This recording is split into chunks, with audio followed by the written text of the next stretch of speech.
The massive space station called Nexus Prime floated in the darkness of space like a silver city among the stars. It was bigger than most moons and home to millions of beings from across the galaxy. Today was special. Today was the day that would decide if humans belonged in the Galactic Federation or not. President Donald Trump Jr. walked through the long corridors of the station. His footsteps echoed on the metal floors. Behind him walked 3 of Earth's best people. Lee Min-ho was a diplomat who could speak 12 alien languages. Park Ji-won was a smart advisor who knew how to read people and situations. Kim Tae-hyung was a military officer who had trained with alien forces for 5 years. The halls were filled with strange creatures.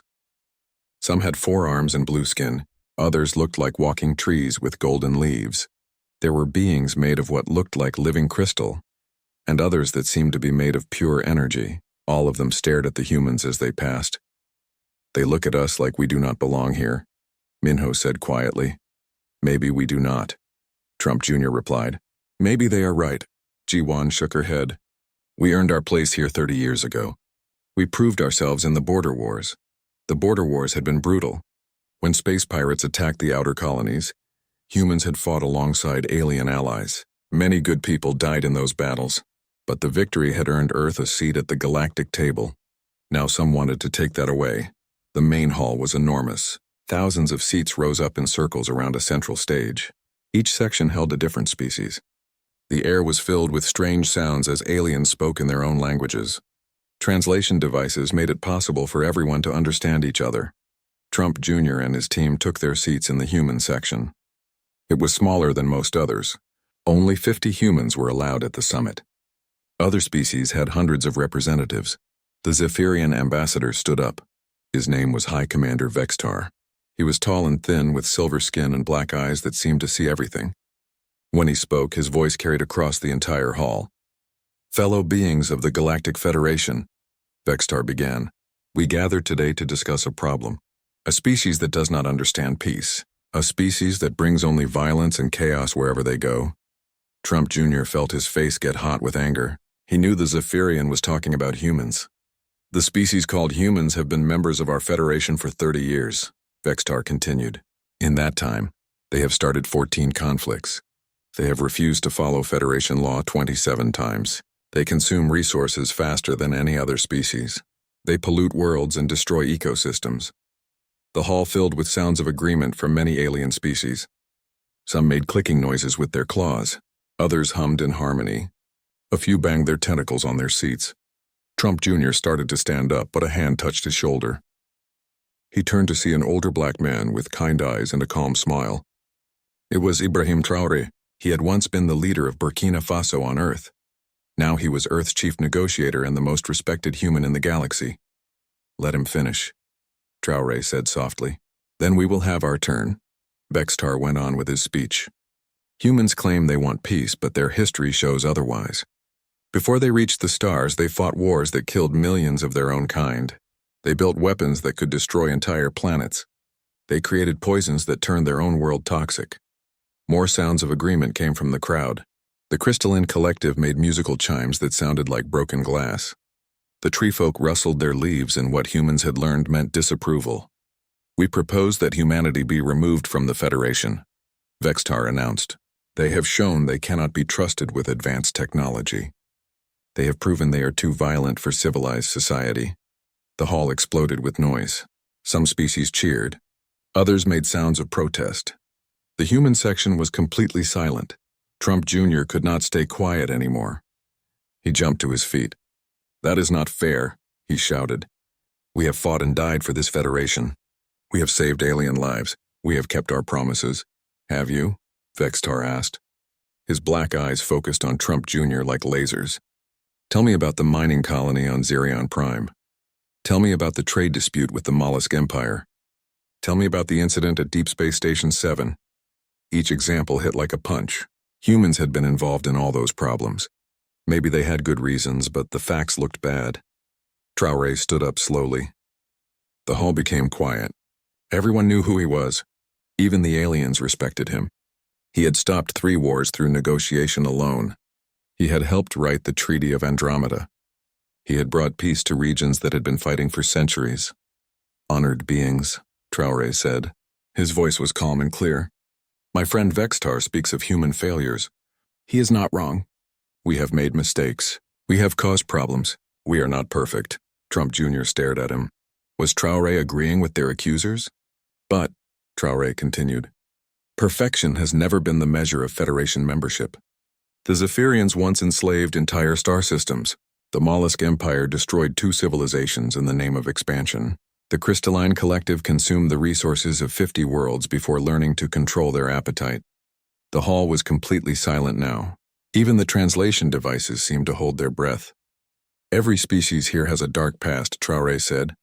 Every species here has learned and grown. That is what the Federation is for, to help us become better than we were. Vextar's silver skin seemed to darken. Pretty words, human. But words are easy. Actions matter more. Then let us speak of actions, Traoré replied. When the plague struck the Centauri colonies, who sent doctors and medicine? When pirates threatened the trade routes, who sent ships to protect merchant vessels?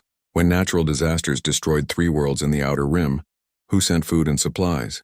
The answer was humans. Everyone in the hall knew it. If you wish to judge us by our actions, Traoré said, then judge us by all of them. The good with the bad, the failures with the successes.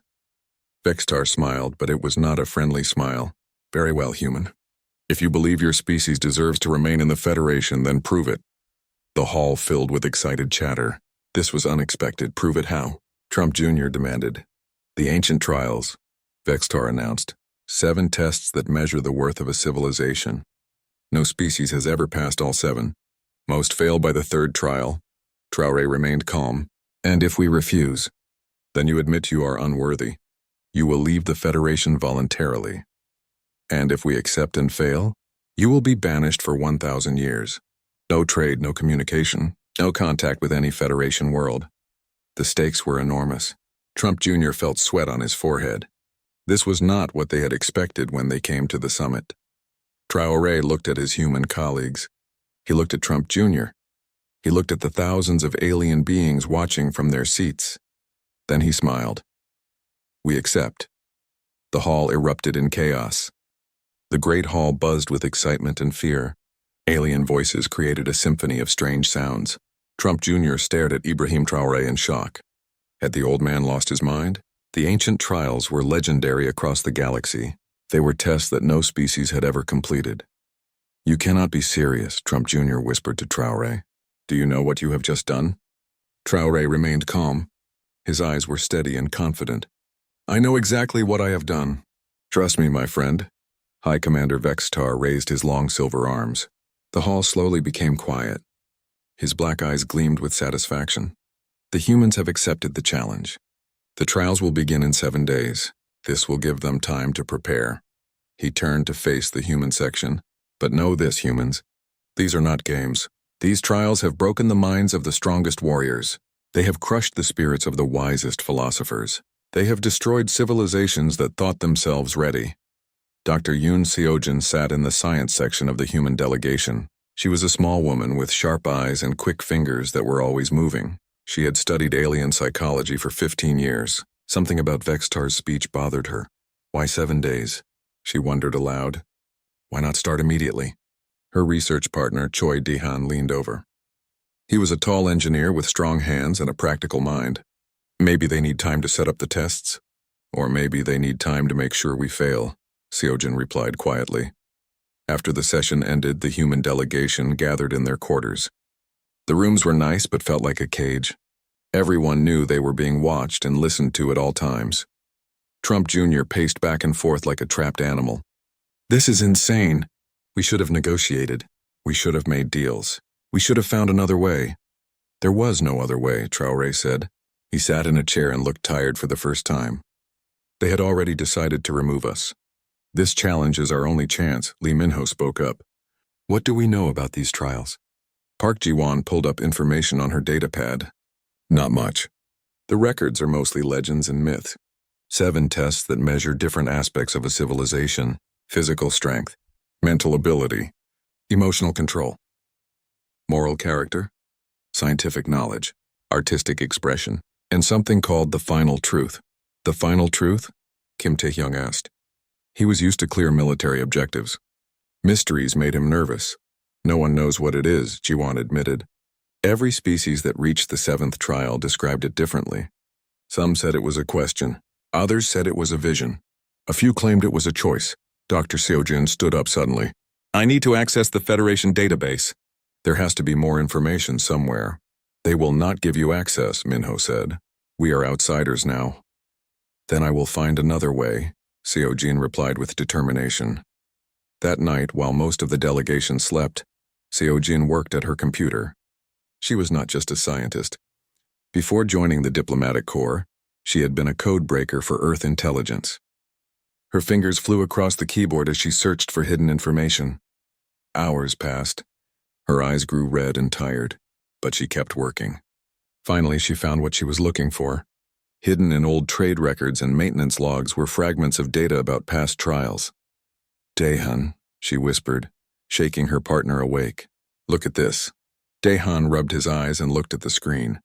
What am I looking at? Failure patterns, Seojin explained. I traced the trials back 2,000 years. 47 species have attempted them. All failed, but look at how they failed.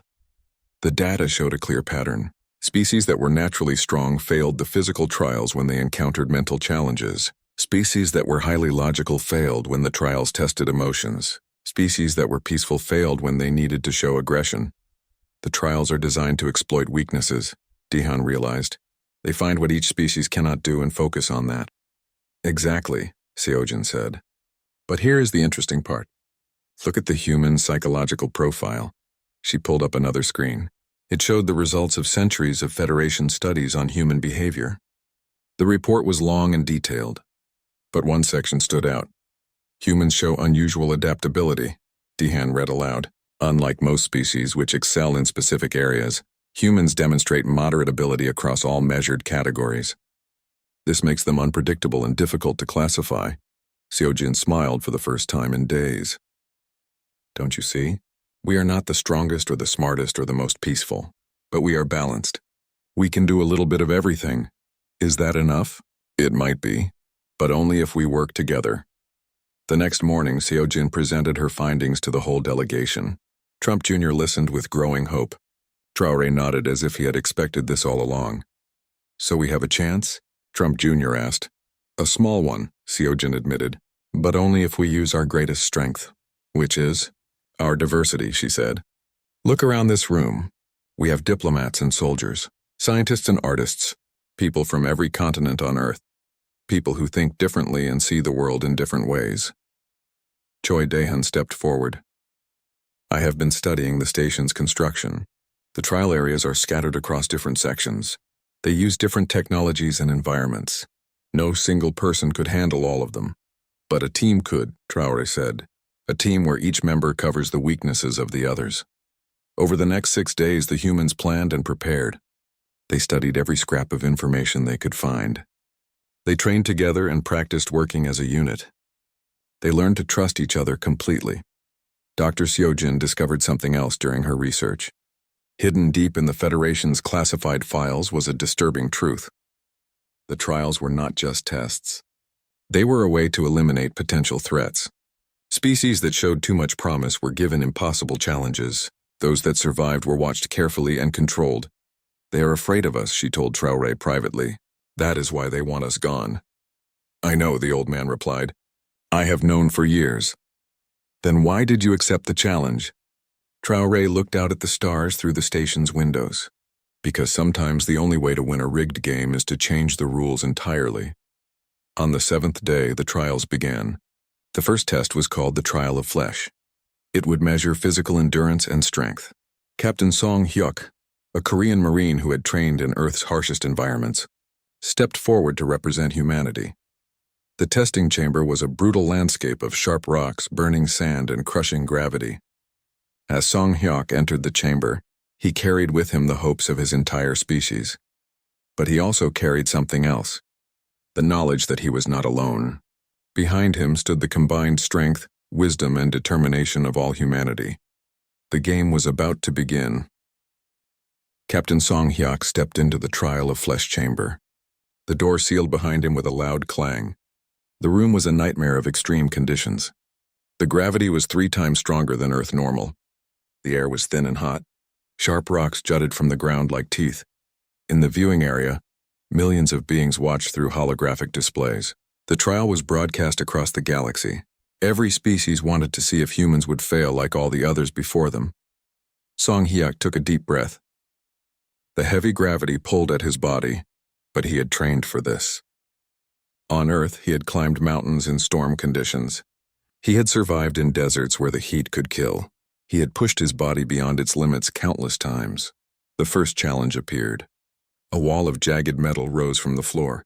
It was 50 meters high and covered with razor-sharp edges. Normal humans would be cut to pieces trying to climb it, but Song Hyuk was not normal. He pulled special gloves from his belt. They were made from materials found on asteroid mining stations. The gloves could grip any surface without being cut. Slowly and carefully, he began to climb.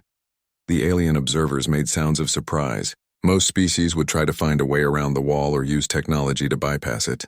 Humans chose to go through the challenge directly. Interesting, High Commander Vextar muttered. They do not seek the easy path. The second challenge was worse. Song Hyuk reached the top of the wall only to find a pit filled with acid mist. The fumes would burn his lungs if he breathed them. The liquid would dissolve his skin in seconds. Song Hyuk pulled out a small breathing device. It would give him 5 minutes of clean air. He also had protective coating for his skin that would last 10 minutes. It would be close, but he could make it. He jumped into the pit and began swimming through the acid. His skin burned despite the protection. His lungs ached from holding his breath. But he kept moving. 1 stroke at a time. 1 meter at a time. When he climbed out on the other side, his protective gear was nearly gone. But he was alive. He had passed the trial of flesh. The alien audience was quiet with shock. No species had ever completed the first trial so quickly or with such determination. The second trial began immediately. It was called the Trial of Mind. Dr. Han Yuna, a mathematician from Seoul University, entered a white room filled with floating symbols and equations. The problems were written in languages from across the galaxy. The challenge was to solve mathematical puzzles that had stumped civilizations for thousands of years. Each solution would unlock the next level. There were 100 levels in total. Yuna looked at the first problem. It was written in Zephyrian mathematical notation. The symbols hurt her eyes to look at. But she had studied alien mathematics for years. She knew that every species thought differently about numbers and logic. Instead of trying to think like a Zephyrian, Yuna translated the problem into human mathematics. She used concepts that humans had developed, calculus and quantum theory and probability mathematics that were unique to Earth. The first problem dissolved. The second appeared. This one was from the crystalline collective. It dealt with harmony and resonance patterns. Again, Yuna translated it into human terms. She used music theory and wave equations. Level after level fell to her approach. The alien observers watched in amazement. Each species that had tried before got stuck when they encountered mathematics from other civilizations. But humans could adapt and translate. How is she doing this?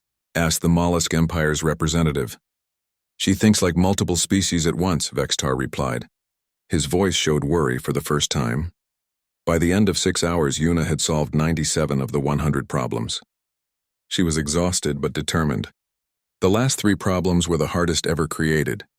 They required thinking that no single species had ever achieved, but Yuna was not thinking like a single species. She was thinking like a human. She combined Zephyrian logic with crystalline harmony, with mollusk pattern recognition with human intuition. The solutions came to her like pieces of a puzzle falling into place. When the final problem dissolved, the room filled with golden light. The trial of mind was complete. The third trial tested emotional control. Park Ji-won faced this challenge.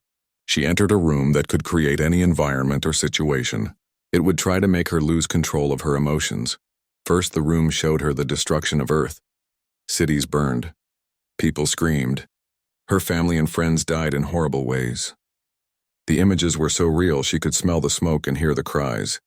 But Ji-won knew these were illusions. She had trained as a diplomat to stay calm under pressure. She breathed slowly and reminded herself that Earth was safe.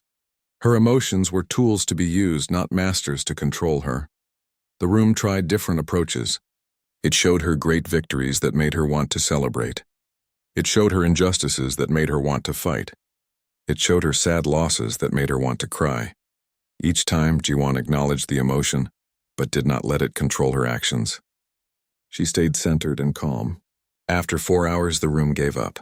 The trial of emotion was complete, 3 trials down, 4 to go. But in the viewing area, secret conversations were taking place. The alien leaders were meeting in private chambers. They were worried. No species had ever passed 3 trials. If humans completed all 7, it would change everything. "We cannot let them continue," said the crystalline representative. "The trials are sacred," Vextar replied. "We cannot interfere. Then we must make sure they fail the remaining challenges," said the mollusk leader. "Increase the difficulty. Change the parameters." "That would be cheating," protested a voice from the back of the room. The other leaders turned to see who had spoken. It was Ambassador Kelmtar from the tree folk. His ancient species valued honor above all else. "The humans play by the rules," Kelmtar continued. "We must do the same." "This is not a game," Vextar snapped. "This is about the future of our galaxy." "Exactly," Kelmtar replied. "And the future may need new ideas." While the aliens argued, the human delegation prepared for the next trial. They had succeeded beyond their wildest hopes. But they knew the hardest challenges were still ahead. IBRAHIM Traoré watched the debates among the alien leaders. He smiled quietly. Everything was going according to his plan. "Are you ready for what comes next?" Trump Jr. asked him. "I have been ready for 30 years, Traoré replied. "The question is whether they are ready for us." The 4th trial was called the Trial of Spirit. It tested moral character and ethical judgment. Kim Tae-hyung entered a simulation chamber that would create impossible moral choices. He would face situations where any decision would cause harm to someone. The first scenario appeared around him. He stood in a burning building. On one side were 5 children trapped by flames. On the other side was an old man who had fallen and could not move. He could only save one group. Time was running out. Most species would freeze with indecision. Others would calculate which choice saved the most lives. But Tae-hyung did something unexpected. He grabbed emergency equipment from the wall and threw it to the old man. "Use this to protect yourself," he shouted. Then he ran to the children and began carrying them out one by one. The simulation tried to stop him. It made the flames hotter. It made the building shake. But Tae-hyung refused to accept that he could not save everyone. He made 4 trips through the burning hallway.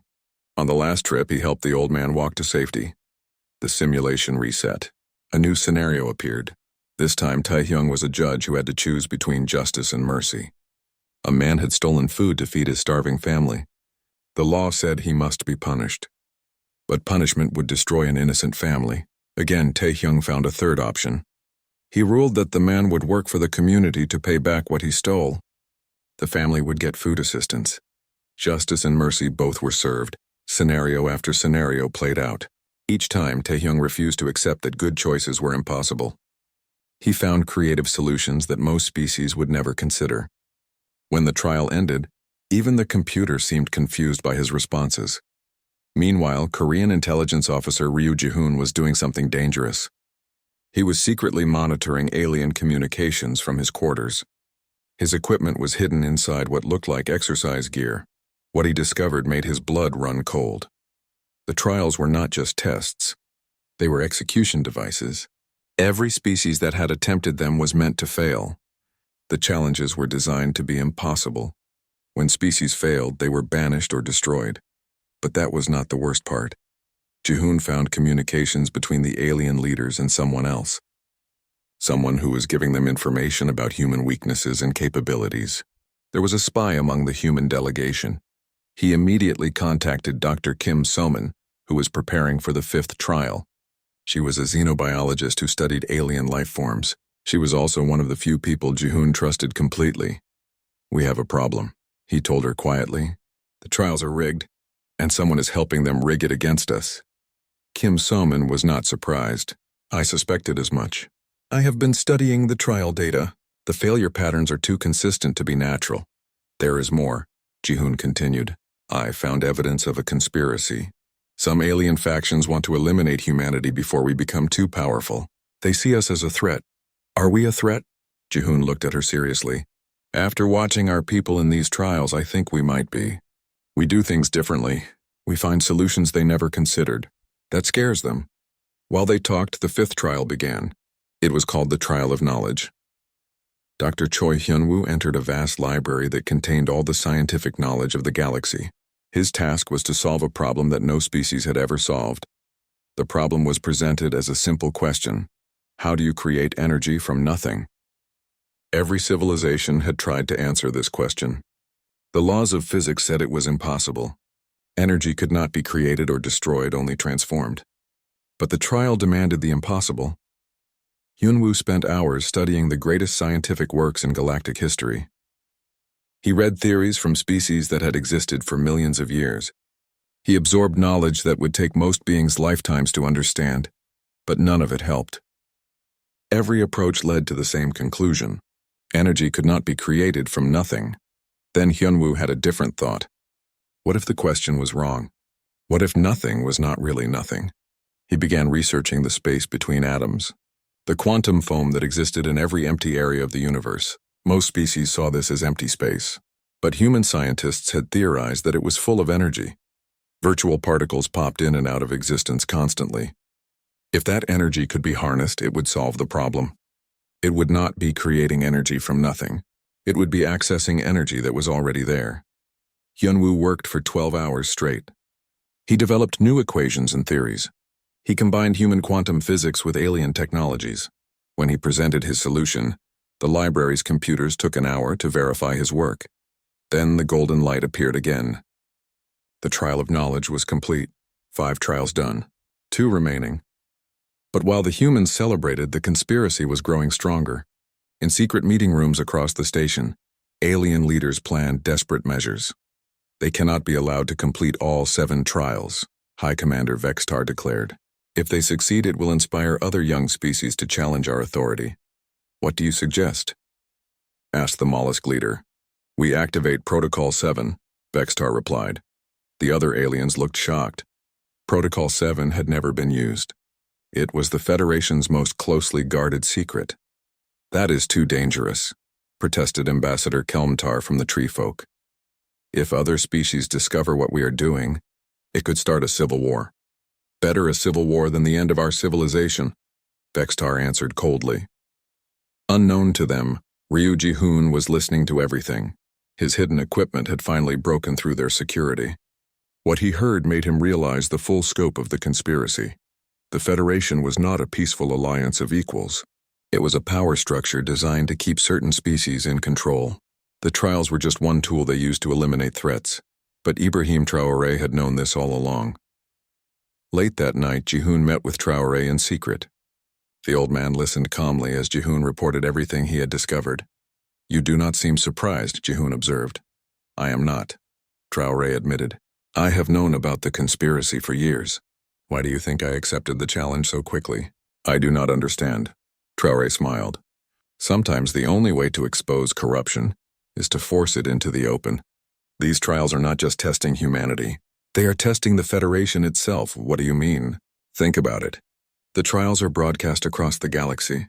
Billions of beings are watching. When we succeed, and we will succeed, what will they think about a system that tried to destroy us? Ji-hoon began to understand. You want to start a revolution? I want to start an evolution, Traoré corrected. The galaxy needs new leadership.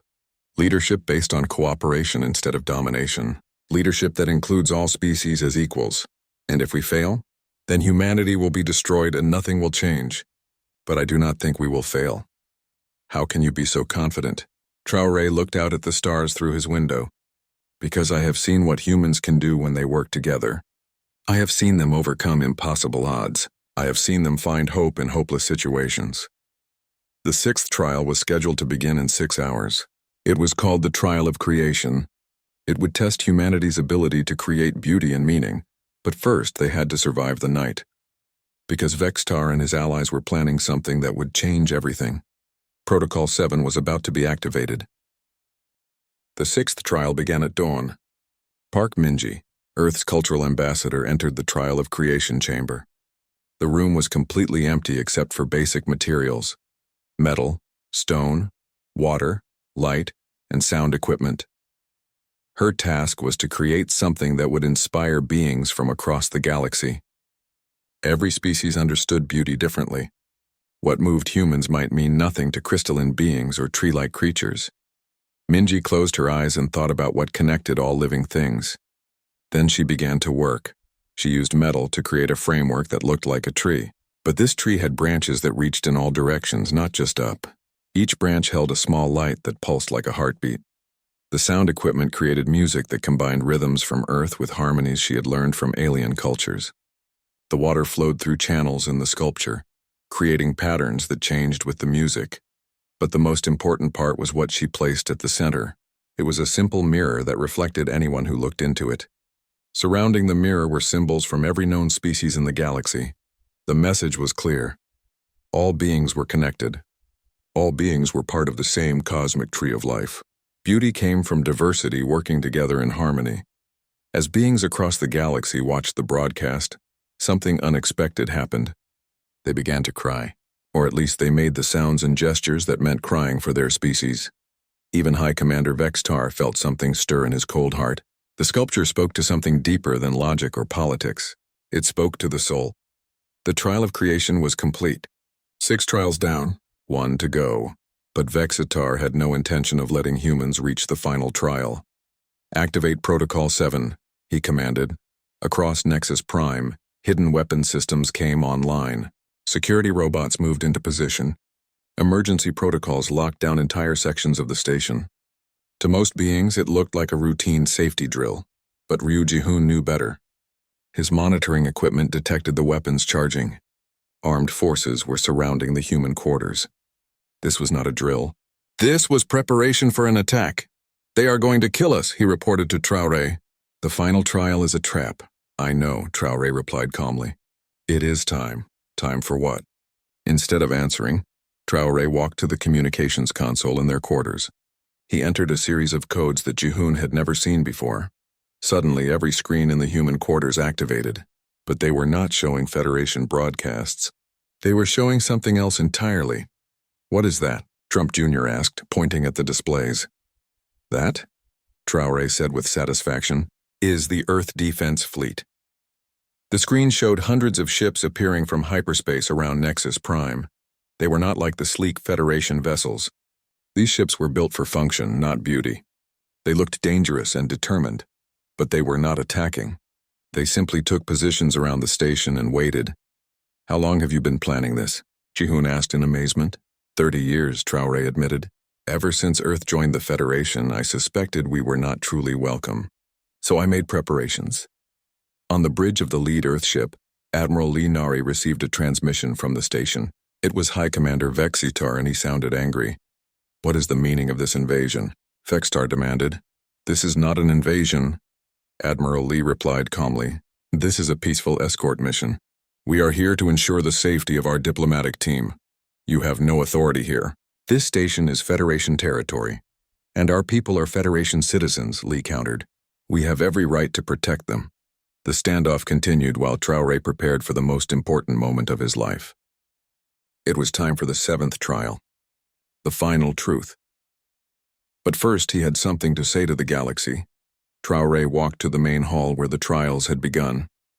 The alien representatives were in chaos. Some demanded that the human fleet leave immediately. Others called for negotiations. A few suggested compromise. Traoré raised his hand for silence. Slowly the hall became quiet. Everyone wanted to hear what he would say. "Honored beings," Traoré began, his voice carrying clearly across the vast space. 7 days ago you challenged humanity to prove our worth. We have answered that challenge. We have passed 6 trials that no other species has completed." The hall remained silent. Even Vextar seemed to be listening. "But these trials have revealed something more important than human capability," Traoré continued. "They have revealed the truth about this Federation." Murmurs of concern spread through the audience. "You call this a federation of equals, but it is not. It is a system designed to keep power in the hands of a few ancient species. You use fear and false tests to eliminate any species that might challenge your authority." "That is a lie," Vextar shouted, but his voice lacked conviction. Traoré smiled sadly. "Is it? Then explain why Protocol 7 was activated." Explain why weapons are aimed at human quarters right now. Explain why you plan to kill us rather than let us complete the trials. Gasps echoed through the hall. Many species had not known about the weapons or the protocol. You speak of lies, Traoré said, his voice growing stronger. But the real lie is the Federation itself. You promise equality while practicing oppression. You speak of peace while preparing for murder.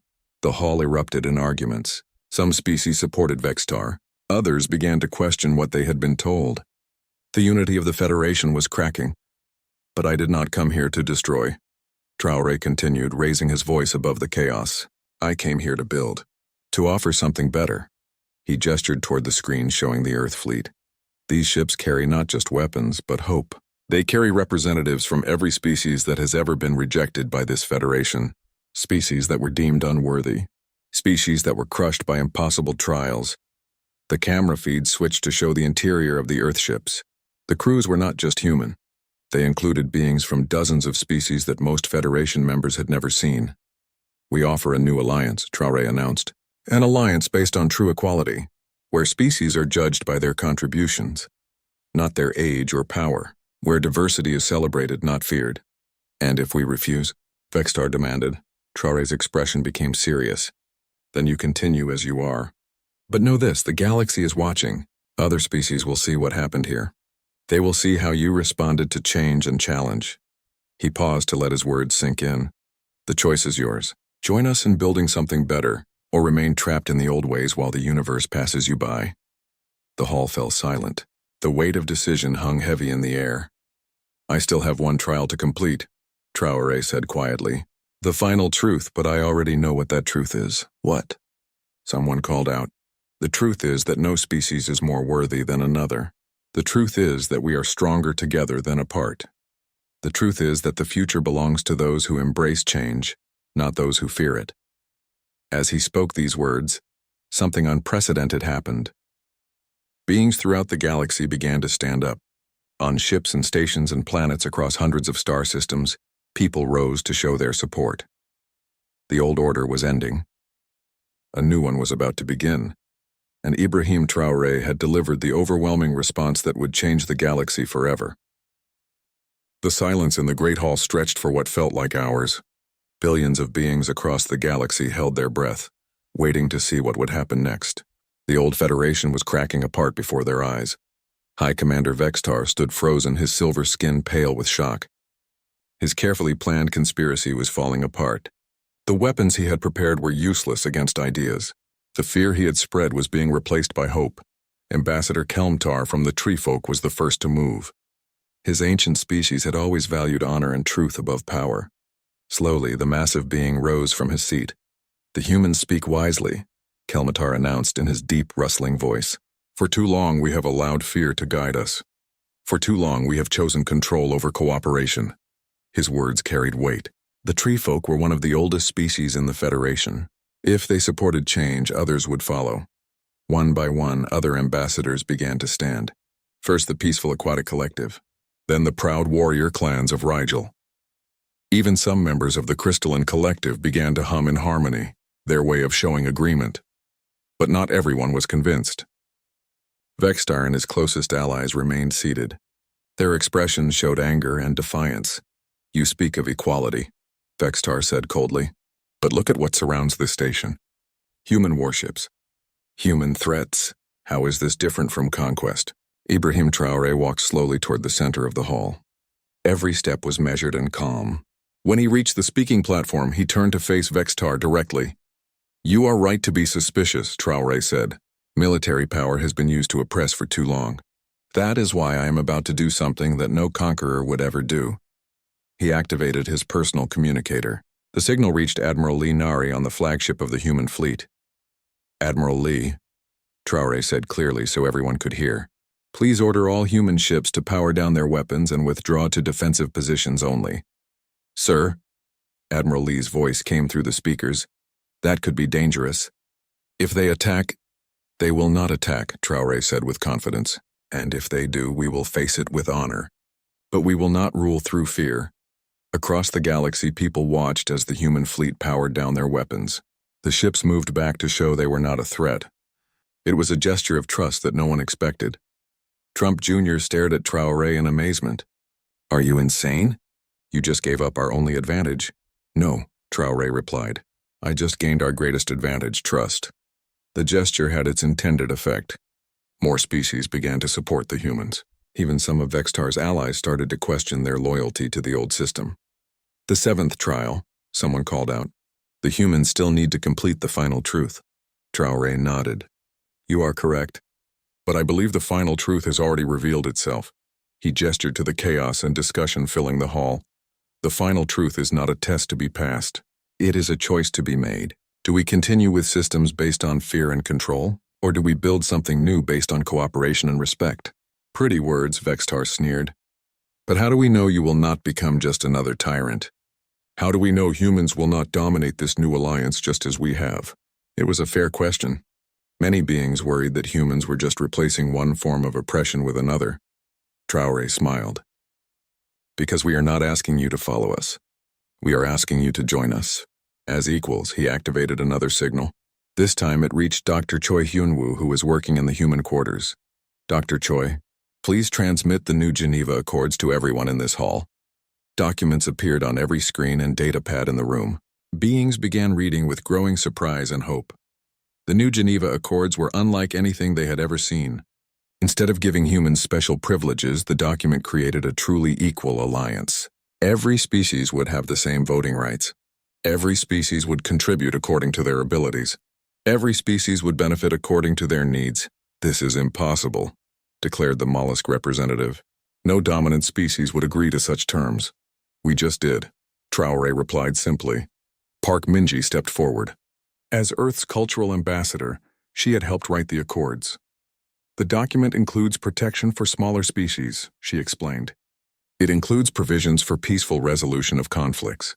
It includes guarantees that no species can be expelled without fair trial. And enforcement? Asked a suspicious voice. Mutual enforcement, Dr. Kim So-man answered. If any member violates the accords, all other members respond together. No single species can dominate because all others will unite against them.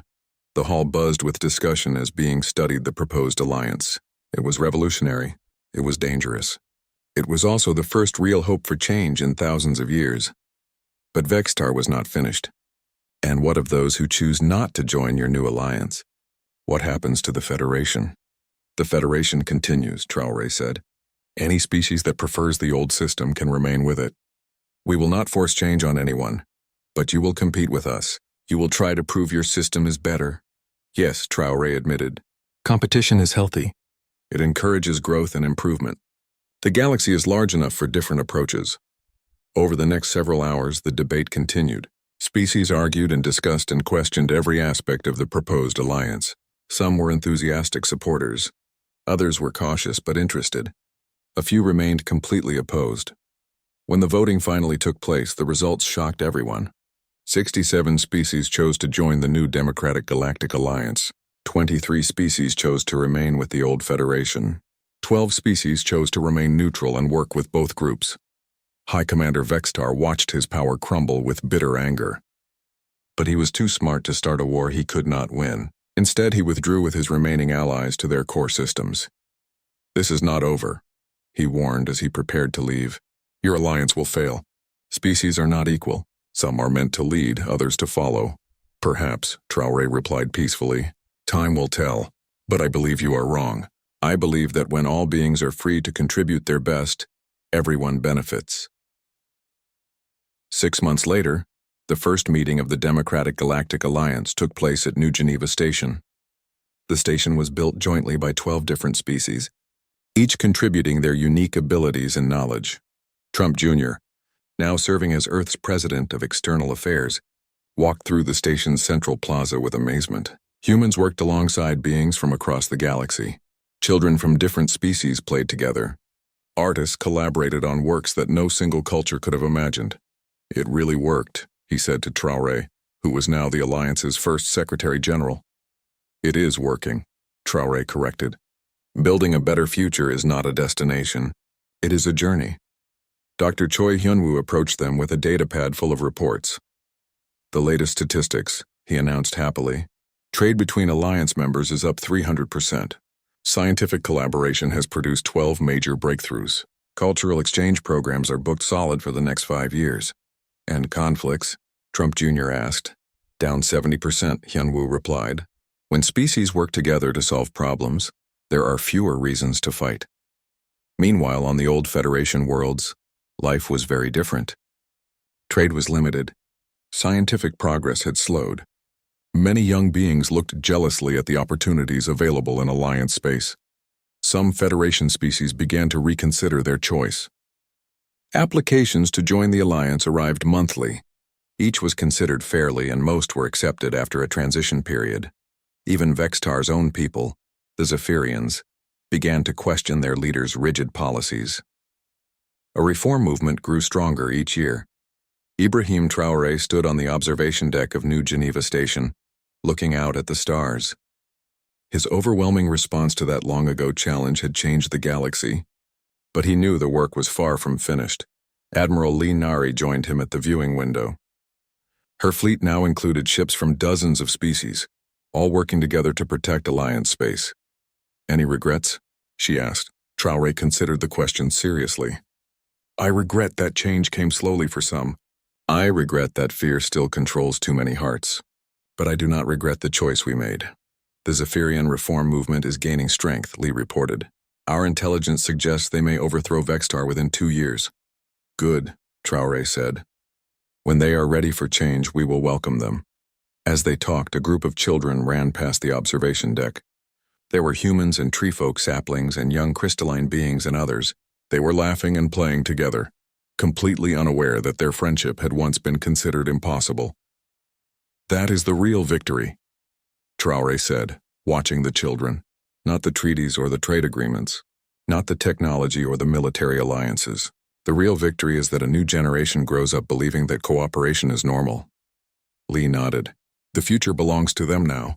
Yes, Traoré agreed. And I believe it is in good hands. The story of IBRAHIM Traoré's overwhelming response had become legend across the galaxy. But the greatest response was yet to come.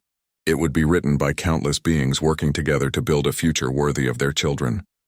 In the end, humanity's gift to the galaxy was not superior strength or intelligence. It was the simple but revolutionary idea that all beings, regardless of their differences, deserve to be treated with dignity and respect. That idea, once planted, grew like a tree whose branches reached every star.